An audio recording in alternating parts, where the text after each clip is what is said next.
Hello everybody and a good day to you all. Today I'm talking about Riverdale Season 1, Episode number 11, Chapter 11, To Riverdale and Back Again. And this episode here is directed by Kevin Sullivan. And here we have a lot of things going on because this is Riverdale and a lot of things go down in this small little town. A lot of things go down. Okay, now you have Archie and Veronica who are starting to become a couple. Veronica's kind of fighting it a little bit. Giving Archie some kind of weird feelings about that. Like I thought we were connecting. I thought we had something going on. And she started saying, no, it was just a thing. But we had to call it a thing. But you can tell they're actually going in that direction of becoming a couple. And you have Betty and Jughead. They're still going strong. Their relationship is still blossoming and growing, which is nice. And then you have Betty and her mom.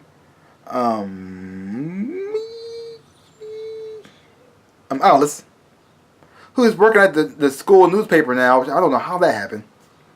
I understand them inviting her to come in, but a parent can't just come to the school and start working on the school paper like that. I mean, you can't do that. So I don't know. But anywho, that's what she's doing now, and her mission is to try to find out if FP was the person who killed Jason. Well, I stuttered on that one.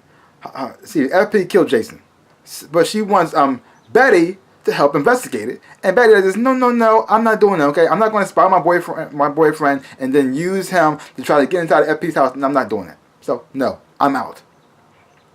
So she goes to Archie and Veronica, because Veronica says, well, Betty may not be down with this, but I want to know, because if I find out the truth about FP, I can find the truth from my dad. And so I'm down for the cause. So she recruits Veronica and Archie to help her find out if FP, well, is the bad guy or not. And so they do a little bit of distraction. They have a family. Alice invites have some type of family dinner where she invites FP over and she invites Jughead over because she wants them all to come together because her daughter is dating Jughead, and so she wants to meet the father, and so they have a nice little discussion, nice little dinner. And while they're there, Betty decides to bring in her dad, Hal, in the mix too, which was just awkward, and because nobody wanted them there.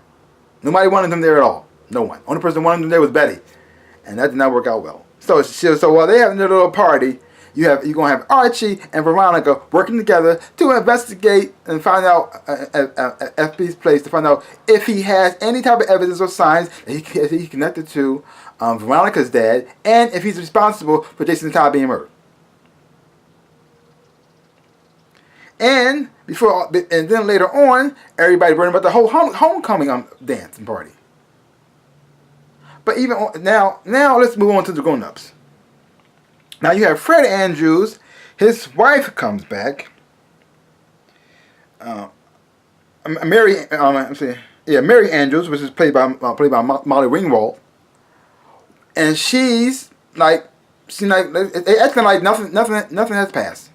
She has been gone for a long time. She's back. They seem to be they sort of rekindling their relationship. Maybe not. Maybe they are. I don't know. It seems like they're sure happy to be around one another. But then something weird happens. While they're talking to each other, trying to work on the relationship to see if they're going to move forward or stay apart, when they go to the homecoming dance, Mary invites Hermione to go with them. Which is like, what?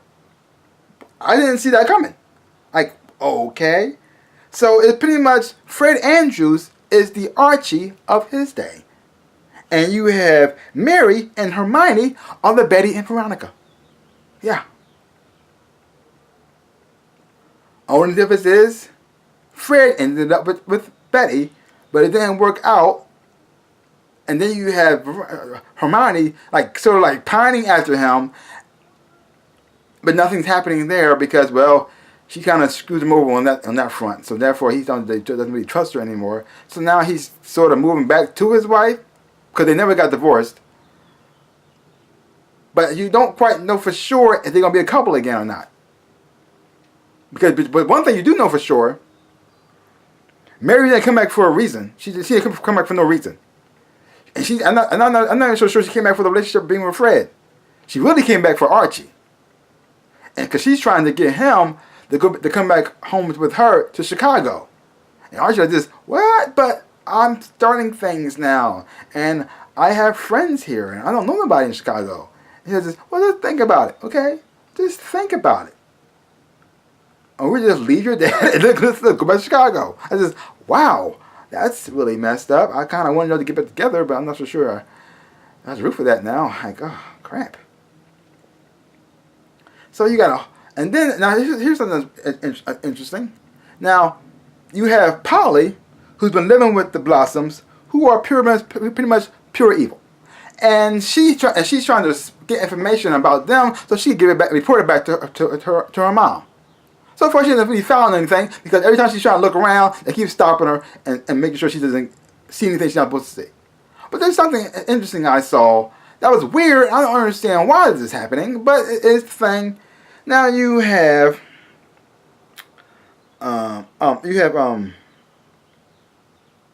Cheryl's dad. I can't think of his name now. Cheryl's dad has gray hair. Okay, now, and he wears a lot of wigs with red hair. Now they say that's their brand, the whole red hair thing. But let it go, dude. It's not like he was bald or anything like that. He just has gray hair now. Who cares? Like he can't be a Blossom anymore if his hair is not red. Well, your hair turned gray. Let it go. Let it go, dude. You're wearing all these stupid wigs. It's not fooling anyone. Like, why are you wearing these wigs? I just thought he was bald or something like that. I thought he was bald, but turns out he has hair. It's just gray. Salt and pepper. Who cares? Who cares about butt? I thought that was weird. And the fact that he didn't want her to see him without the wig on was just weird. Ray responded to it, just weird.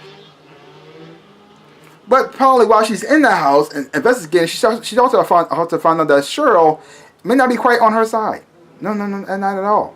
Because she may be carrying Jason Todd's baby, which is the only connection that Cheryl has to her brother. But as soon as that baby is going to pop out, I think they're going to do her over really bad. Yeah, that's why I'm still not quite sure. Even though I understand why she's staying with the Blossoms now, she took a big chance on this, a huge chance to go inside the evil Hornet's den just to find out the truth. Whew. I guess the only way you know for sure, you gotta get on the inside. And so she did that. So, did I enjoy this episode? Yes, I did. A whole lot of fun. Just watching the parallels between Archie and his father, and how they both pretty much living the same life in a way. Both of them had two women who were in love with them. Both of them played music. And so now I see where Fred ended. He was in a band too, and now he pretty much run construction. And even though Archie wants to be in a band, wants to get in music and play for a living, will his dream get crushed too? Oh. And if that happens, would he end up with Betty? Interesting.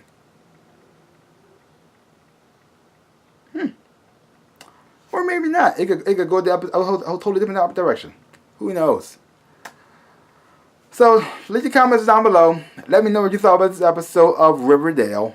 And if you have any thoughts or theories about the show, about who you think killed Jason Todd. Jason Blossom. Leave your comments down below. Well, that's pretty much all I gotta say about that. So give my channel the big old like, hit the like button. Boom, and subscribe to my channel and share.